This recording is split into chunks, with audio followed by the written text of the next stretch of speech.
And hello friends, welcome back to my channel. और आज हम बात करने वाले हैं 3 टॉपिक के ऊपर जो मैंने लास्ट वीडियो में शेयर किया था कि कैसे बच्चों को हम बिजी रखें। तो इससे रिलेटेड मैंने ऑलरेडी 12 एक्टिविटीज़ आप लोगों के साथ शेयर किया था। तो जिन्होंने वो वीडियो मेरी नहीं देखी है तो प्लीज़ इस वीडियो के बाद आप वो वीडियो आप एक बार ज़रूर देख लें। तो आज हम बात करने वाले हैं 3 टॉपिक के ऊपर। सबसे पहला है checklist, number 2 worksheets and number 3 day management, कि पूरा दिन कैसे मैनेज करें। तो समर वेकेशन ऑलरेडी स्टार्ट हो गया है। आज है first day of summer vacation, मतलब 1 मई। तो बच्चे सब लोग घर पे हैं। तो सबसे पहले बात करते हैं चेकलिस्ट कैसे बनाना है, जो मैंने आपको बताया था प्रीवियस वीडियो में। तो आज मैं शेयर कर रही हूँ वो चेकलिस्ट। तो यहाँ पे जब मैंने चेकलिस्ट बनाया, मेरे 2 बच्चे हैं तो दोनों के लिए मैंने अलग अलग चेकलिस्ट बनाई है। और चलो मैं पहले आपको शो करती हूँ कि चेकलिस्ट यहाँ से शायद आपको ठीक से दिख नहीं रहा है, ये रिवर्स में दिख रहा है। किस तरह की एक्टिविटीज़ बच्चों को करवा सकते हैं। और चेकलिस्ट बनाते टाइम मैंने एक चीज़ का और ध्यान रखा है, वो है स्पीकिंग। बच्चे का रीडिंग हो जाए, बच्चे का राइटिंग हो जाए, बच्चा फिजिकली इन्वॉल्व हो हर काम में, मेंटली इन्वॉल्व हो, बच्चे का gross motor, fine motor, visual perceptual skills, जितने भी स्किल्स हैं वो सारे पे हम काम कर रहे हैं। तो ये एक्टिविटीज़ मेरा बनाने का यही पर्पज़ था। और बच्चे का जो इंटरेस्ट नहीं है वो पार्ट में भी हमें काम करना है, इस भी आप ले सकते हैं। तो ये था मेरा डे 1। और डे 2 में भी आप धीरे धीरे 1-2 दिन आप सिमिलर एक्टिविटीज़ रखिए, फिर चेंज कीजिए 2-3 दिन बाद। आप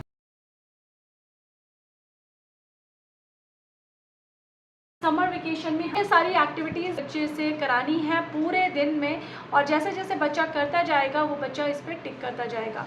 ओके, अब दूसरे बच्चे के लिए भी मैंने सेम चेकलिस्ट बनाई है, थोड़ा डिफरेंट वे में, ठीक है, क्योंकि उसकी एक्टिविटीज़ अलग अलग होगी और छोटे वाले बच्चे की एक्टिविटीज़ अलग होगी, या अलग अलग काम करेंगे दोनों। चेकलिस्ट को बनाते टाइम आपको क्या क्या चीज़ों का ध्यान रखना है। नंबर 1, बच्चे का इंटरेस्ट ध्यान रखना है कि बच्चों को किन किन चीज़ों में इंटरेस्ट आता है, ठीक है। दूसरी चीज़, बच्चों को किन किन चीज़ों में इंटरेस्ट नहीं आता है। इसके साथ साथ हमें क्या करना है, ये भी ध्यान रखना है कि बच्चे कौन सी ऐसी एक्टिविटीज़ हैं जो बच्चे जिसमें बच्चे बहुत इन्जॉय करने वाले हैं, बच्चे बहुत इन्जॉय करते हैं। और कुछ एक्टिविटीज़ ऐसे रखनी है जहाँ बच्चा बहुत अपने आप को इन्वॉल्व करने की कोशिश करेगा, आपको एफर्ट्स लगानी है या आपको सिखानी है कोई भी एक्टिविटीज़ को, ठीक है। तो उतना एफर्ट्स के साथ बच्चे को वो करना है। मतलब बच्चे को इंटरेस्ट नहीं है बट बच्चे को हमें वो सिखाना है, क्योंकि वेकेशन है तो स्कूल की छुट्टी है तो कुछ नया भी हमें बच्चों को करवाना है, सिखाना है। तो सबसे पहले अगर बात करें कि बच्चों के इंटरेस्ट के हिसाब से, जैसे मैं अपने एग्जांपल देती हूँ, मेरे बच्चे को दूध पीना नहीं पसंद, तो मैंने चेकलिस्ट में दूध ज़रूर डाला है छोटे वाले के लिए कि मिल्क आपको ज़रूर पीना है। तो ये उसके लिए पहले ही उसका मुँह बन गया था कि मिल्क नहीं पीना है। डे 1 स्टार्ट हो गया है, वो उठा और ब्रश किया। ब्रश करने के बाद उसने चेकलिस्ट में टिक करना शुरू किया। तो पहले जब उसने डेट लिखा और डे लिखा और वेदर लिखा तो मुझे ऐसा लगा कि वो फर्स्ट टाइम ऐसा लिख रहा है, तो मुझे उस पर भी बहुत प्रैक्टिस करवाने की ज़रूरत है। तो डेली अपने बच्चों से डेट लिखवाए। इससे बच्चे का एक चीज़ अच्छा हो जाएगा कि उसको ये पता चलेगा कि आज अगर 1 है तो कल 2 आएगा, 2 के बाद नेक्स्ट नंबर 3 आएगा। तो हम डेट ऐसे ही, जैसे हम नंबर काउंटिंग करते हैं, डेट भी हमारा ऐसे चेंज होता है डे वाइज। आज ट्यूसडे है तो कल वेडनेसडे आएगा। लिखने की प्रैक्टिस हो जाएगी और बच्चे को ये भी समझ में आएगा कि वेदर कैसा है। हॉट वेदर है तो आप सनी बनाइए, क्लाउडी है तो क्लाउडी वेदर बनाइए। तो बच्चे को ये भी आप डेली ज़रूर प्रैक्टिस कराएं। वीडियो बनाते बनाते उसने ट्यूसडे सुना तो उसने ट्यूसडे लिखना ही शुरू कर दिया। हाँ, मतलब दूध पीना है आपको, ओके। और जैसे ही देखिए, मैंने दूध के लिए मैंने बच्चे को बोला कि दूध पीना है, इसका ख़राब हो गया है, उसका मूड बिल्कुल ख़राब हो गया है। मैं आपको रीड करके बताती हूँ मैंने क्या क्या एक्टिविटीज़ दी है बच्चे के लिए। First, brush your teeth 2 times, drink milk, placing plate glass on the table to eat, go for swimming, cycling, play time, writing Hindi, English and maths, तीनों टाइप्स की राइटिंग होगी। Fill water bottles, development activities और worksheets, okay. बच्चों की development से related में cognitive development worksheet करवानी है आपको। Reading and listening to stories, reading भी अच्छे से करवानी है। अब 4 साल का बच्चा रीडिंग तो मुश्किल ही कर पाएगा, तो मुझे उसको प्रैक्टिस करवानी है रीडिंग, ठीक है। एटलीस्ट आप बैठें और बच्चे के पॉइंट ऑफ फिंगर को यूज़ करते हुए वो रीडिंग करके दीजिए। इजी रीडिंग, अगर 3 लेटर वर्ड्स वो रीड कर रहा है तो कर सकता है वो रीडिंग। नेक्स्ट, कोई गेम खेल सकते हैं आप बैठ के, लूडो, स्नेक और या अदर कोई कैरम बोर्ड्स, इस तरह के। नेक्स्ट आता है ड्राइंग एंड कलरिंग। तो ये मेरे छोटे बच्चे के लिए मैंने मतलब ये जो वर्कशीट है मैंने टू डू लिस्ट बनाई है, ये आप 3 से 5 साल 6 साल तक के बच्चों को वर्क टू डू लिस्ट बना के दे सकते हैं, ठीक है। नेक्स्ट आता है बड़े वाले के लिए मैंने क्या लिस्ट बनाई है। बड़े वाले के लिए मैं रीड आउट कर देती हूँ। अगेन ड्राइंग एंड पेंटिंग, ठीक है। फिल वाटर बॉटल्स मैंने इसमें डाला है। मेक बेड्स, छोटा वाला बेड नहीं कर सकता है बेड ठीक करना थोड़ा बहुत हेल्प कर सकता है, तो बड़े वाले के लिए लिखा है मेक बेड और क्लीन। नेक्स्ट टेबल लर्न करनी है बच्चे को, एवरीडे मेरे को एक एक टेबल लर्न करवानी है उसको। प्रैक्टिस, इसमें एडिशन, सब्ट्रैक्शन, मल्टीप्लिकेशन, डिवीजन, इस तरह से मैं चाहती हूँ कि मेरा बच्चा प्रैक्टिस कर ले कि ओरली उसको कोई भी नंबर दे तो ईजिली वो एडिशन कर पाए, तो उसका थॉरो हो जाना चाहिए, क्योंकि एडिशन सब्ट्रैक्शन ये रूट है बच्चे के मैथमेटिकल जो प्रॉब्लम्स आएंगी बाद में सॉल्व करने के लिए। एक्टिविटीज़ और वर्कशीट्स हम सॉल्व करेंगे, और साइकिलिंग, स्विमिंग जो ऑलरेडी वो कर चुका है और यहाँ पे टिक भी कर चुका है। वाटरिंग प्लांट्स ये भी उसने सुबह सुबह ऑलरेडी कर दिया है। एंड हॉल और रूम को क्लीन रखना है एवरी टाइम।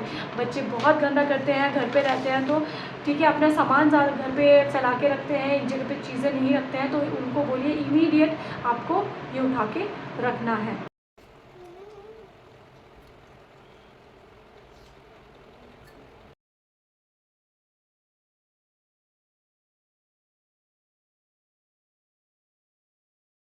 आपने जॉब अपना कंप्लीट किया है तो एक जॉब कंप्लीट करने पे 1 रुपी, ओके। चलो रिकी, ये आपका 1 रुपी आप अब इसमें डालेंगे, अनिकेत आप इसमें डालेंगे, चलिए ओके। और सेकंड जॉब आपने कंप्लीट किया, breakfast, you will get 1 more money, and Ricky you will get 1 more money, okay. Time management की कि कैसे टाइम मैनेज करें, तो सबसे पहले मैंने ये किया है कि मैं बहुत सुबह जल्दी उठ गई हूँ और उठ के मैंने अपना ब्रेकफास्ट वाला पार्ट तो सबसे पहले ख़त्म किया है, ताकि जब मेरे बच्चे उठे तो मैं उनके साथ बिज़ी रहूँ। तो ये हो गया पहला। दूसरी चीज़ थी, ये मैंने प्रिंट आउट निकाले और मैंने वर्कशीट्स के प्रिंट आउट निकाले, ताकि मैं बच्चों को जो प्रैक्टिस कराऊँ वो भी मैंने पहले से प्रिपेयर कर लिया। जब मेरे बच्चे उठे तो मैंने उनको ये वर्कशीट्स चेकलिस्ट दे दिया है, बच्चे ने स्टार्ट कर दिया है करना 1 बाय 1, ओके। अब बीच में आता है, अगर आप कुकिंग कर रहे हैं तो कुकिंग के टाइम आप कैसे टाइम निकालें, आपको कुकिंग भी करना है, बच्चों का भी ध्यान रखना है। तो मैंने बीच में जैसे टाइम था जब मेरे बच्चे ने प्लांट को वाटरिंग कर ली, उसके बाद बॉटल्स फिल कर लिया, उसका ब्रेकफास्ट कर लिया, तो मैंने बच्चों को बोला थोड़ा टाइम के लिए आप साइकिलिंग करके आइए और खेल के आइए, नीचे चले जाइए अपने फ्रेंड्स के साथ। तो मैंने उनको हाफ एन आवर से 1 आवर का टाइम दिया कि आप होके आइए। उस 1 घंटे में मैंने अपना जो लंच था वो मैंने पूरा निपटा लिया, और उसके बाद हम लोग रेडी होके गए स्विमिंग। तो इस तरह से मैंने 1 आवर मैनेज किया।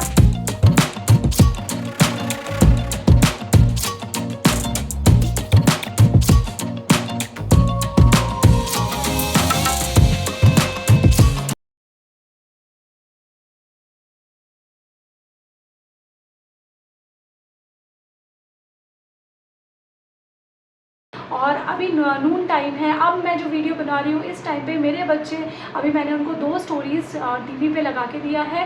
मैंने कहा ये 2 स्टोरीज़ आपको अच्छे से सुनना है और मुझे नैरेट करके सुनाना है। एंड देन मैंने बड़े वाले को बोला ये स्टोरी आपको लिख के भी मुझे दिखाना है अपनी लैंग्वेज में। तो ये हो गया मेरे आधे घंटे का जो ये वीडियो बनाने का टाइम है, ये मैं उनको इस तरह से मैनेज करके आई हूँ। इसके बाद जब शाम हो जाएगी तो जब तक ये स्टोरी वो करेगा तब तक मेरी दूसरी बैच स्टार्ट हो जाएगा। और शाम को जैसे ही मेरे बच्चे आएंगे क्लास के लिए, एक्टिविटी क्लास के लिए, तो मैं ये वर्कशीट्स एक्टिविटी क्लास के साथ बच्चों के साथ आप लोगों के साथ शेयर करूँगी, और मेरे बच्चों को भी मैं ये वर्कशीट करवाऊँगी। तो इससे रिलेटेड मैं एक और वीडियो नेक्स्ट 4-5 घंटे में ही शेयर करने वाली हूँ। और जब बात करेंगे कि कलरिंग और ड्राइंग जब बच्चों को दे रहे हैं तो इसमें बच्चों को काफ़ी टाइम लगता है करने में। तो इस टाइम पे आप अपना कोई अलग काम भी कर सकते हैं घर का, अगर आपको लगता है कि मुझे करना है और बच्चे को भी बिज़ी रखना है, तो कलरिंग और ड्राइंग सबसे बेस्ट टाइम है, उनको दे दीजिए और अपना छोटा जो घर का काम है, डिनर है, वो भी आप निपटा सकते हैं। तो ये हो गया पूरा टाइम मैनेजमेंट। मैं इस तरह से ही करने वाली हूँ, इसलिए मैंने सोचा आप लोगों के साथ भी मैं शेयर करती हूँ। अगर आपको ये आइडियाज़ अच्छे लगे, लाइक और शेयर करना मत भूलिए, क्योंकि आप लोगों के लाइक से, आप लोगों के कमेंट से ही हम लोगों को मोटिवेशन मिलता है। और अगर आपके पास भी कोई और वे है बच्चों को बिज़ी रखने का तो मुझे शेयर कीजिए। और हाँ, एक चीज़ जो मैं भूल गई वो ये कि रिवॉर्ड के फॉर्म में मैंने एक और चीज़ रखी है, वो है कॉइन। तो जो बच्चा जैसे जैसे, क्योंकि बहुत सारे बच्चे ऐसे होंगे ना कि मैम हमारी ये वाली एक्टिविटी हमें नहीं करनी है, या ये वाली एक्टिविटी हमें पसंद नहीं है, या ये वाला बोर होता है, तो उसके लिए मैंने एक कॉइन सिस्टम रखा है कि अगर आप ये दिन में अगर ये सारी एक्टिविटीज़ करते हो तो एक एक एक्टिविटी के लिए आपको 1 कॉइन मिलेगा, मतलब 1 रुपीज़ मिलेंगे। तो 10 एक्टिविटीज़ अगर आपने किया तो डेली आप 10 पॉइंट्स 10 रुपीज़ इकट्ठा कर सकते हैं और एक बड़ा सा कोई गिफ्ट आप ले सकते हैं बाद में। तो इस तरह से बच्चों को मोटिवेट कीजिए। और मैंने बुक्स भी बोला था कि मैं अपने बच्चों को कॉमिक्स बुक ला के दूँगी, उनको बहुत पसंद है पढ़ना, तो वो एक रिवॉर्ड के फॉर्म में ले सकते हैं। Thank you for watching this video, take care and bye bye.